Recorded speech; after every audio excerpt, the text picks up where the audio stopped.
ही biodiversity आता day by day मग कमी होत चाललेली असणार ना आता, कारण आपण झाडं कापतोय, आपण पूर्वी ज्या जमिनीवरती राहत नव्हतं त्या जमिनीवरती आता राहायला लागलोय, एक एक गोष्टी अल्टर करत चाललोय, तर मग ही बायोडायव्हर्सिटी कमी किंवा किंवा उलट मला असं वाटतं की बायोडायव्हर्सिटी सगळ्यात जास्त प्रमाणात आता एक्सप्लॉइट करत असू ना आपण आता, हा, की एक्सप्लॉईट करणं फार चांगलं, म्हणजे एक वेळ म्हणता येईल की त्याचा व्यवस्थित वापर करणं. वापर करून, आता ही बाटली पाण्याची माझ्या उपयोगाची आहे, मी ती फेकून देणार नाही. तशी एखादी खात्रीने वनस्पतीतलं माहिती आहे आपल्याला ही उपयोगी आहे, तर ती नामशेष होईल असं माणसाने कधीच तो बदकणार नाही.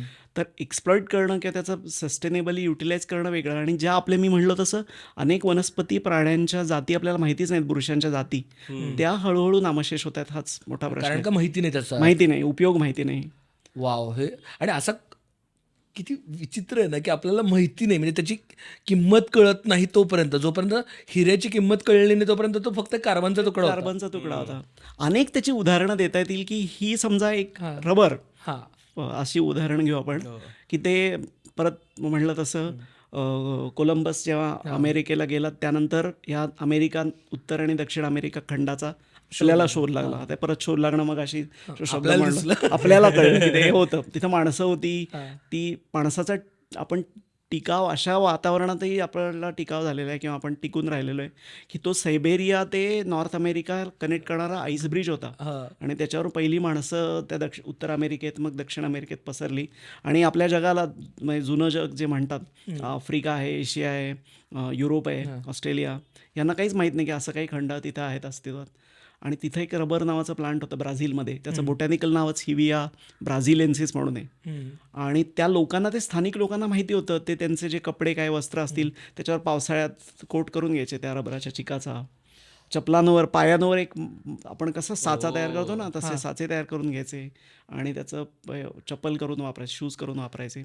तर ते झाड समजा काहीच उपयोगी नाही आहे म्हणून त्याची काय, जी पहिली सगळी झाडं तिथल्या लोकांनी तोडून टाकली असती, तर एवढं महत्त्वाचा ही वनस्पती आहे हे ह्युमॅनिटीला कळलंच नसतं काही. म्हणजे कोलंबस जर अमेरिकेत गेला नसता आणि तिथून त्यांनी रबर, म्हणजे त्याच्यानंतर ज्यांनी कोणी रबर इकडे आणलं नसतं, आणलं तर आता टायर्स नसते, काहीच किती नसतं. फरक पडला काहीच असता. नसतं. आणि बरीच आणखीन उदाहरणं आहेत. म्हणजे समजा त्या दक्षिण अमेरिकेतल्या लोकांनाही माहीत नसता याचा उपयोग, आणि त्या स्पीसीज नामशेष झाली असती, तर मग प्रश्न झाला असता ना, असं झालं असतं. म्हणजे आपण काय हरवतोय, व्हॉट वी आर लुझिंग, हेच आपल्याला माहीत नाही, अशी परिस्थिती आहे.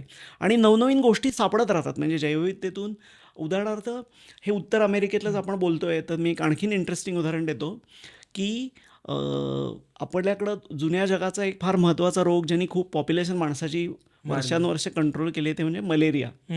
आपण डासांना काही उत्तर शोधू शकलेलं नाही अजून. हां, तर त्या मलेरिया हा जुन्या जगाचा, ओल्ड वर्ल्डचा डिसीज होता. आणि ते न्यू वर्ल्डमध्ये जेव्हा गेले, अमेरिकेत गेले, तेव्हा एका धर्मोपदेशकाची गोष्ट आहे. आता ती गोष्ट आहे त्यामुळे ती गोष्ट रचणार आणि नंतर त्याच्यात किती मिरचा मसाला घातला आहे ते माहीत नाही. पण तो एक धर्मोपदेशक मलेरिया झाला आणि त्याच्यामुळे तो दुःखी झाला, की फ्रस्ट्रेट झाला. आणि तो गेला त्या इथं एका जंगलामध्ये, आणि तो म्हणला आता आपण आत्महत्या करू, काही आयुष्यात अर्थ नाही वगैरे. अच्छा. आणि तो गेला एका डोहाखाली, तो थोडं पाणी पिला, म्हणला एक थोडा अर्धा तास झोप काढून मग आत्महत्या करू. प्रोकॅस्टिनेशन. झोप काढून.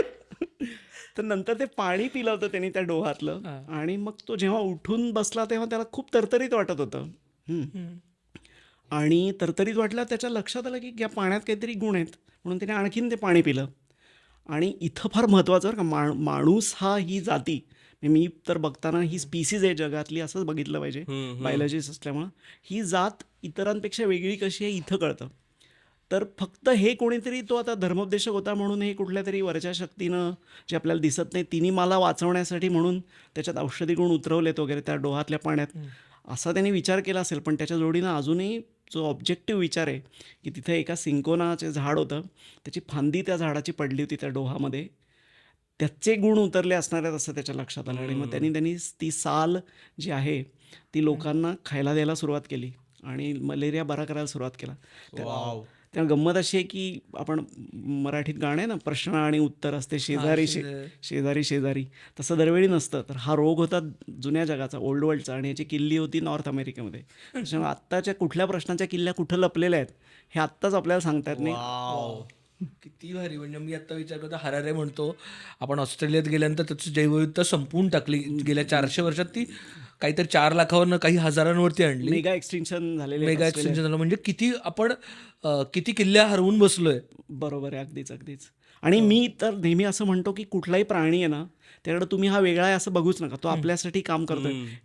काय क्लायमेट ॲक्टिव्हिस्ट अशी एक सध्या टर्म आहे ना, तो क्लायमेट ॲक्टिव्हिस्ट आहे असं म्हणू. एका माकडाने एक फळ खाल्लं तर मला वाटतं वा छान क्लायमेट ॲक्टिव्हिस्ट आहे.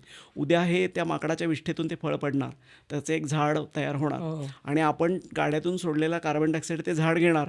मग ते माकड क्लायमेट ॲक्टिव्हिस्ट म्हणायला काहीच हरकत नाही ना. असं बघितलं ना तर मग आपल्याला सगळं वाचवणं सोपं होईल.